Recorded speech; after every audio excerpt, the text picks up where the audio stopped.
আমার দু মায়ের কোলে শুয়ে আমি যে বাচ্চা শিশুর মতো আদরে আবদারে বাকি জীবনটা কাটাতে চাই রে মা, বাকি জীবনটা কাটাতে চাই।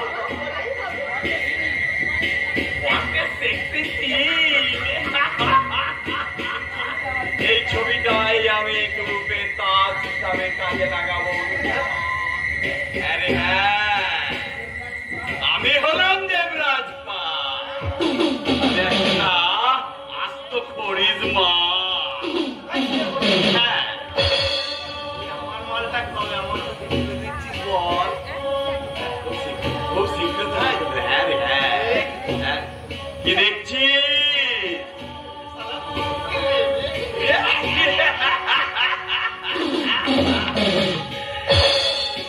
মূর্খ, তুই একটা মূর্খ।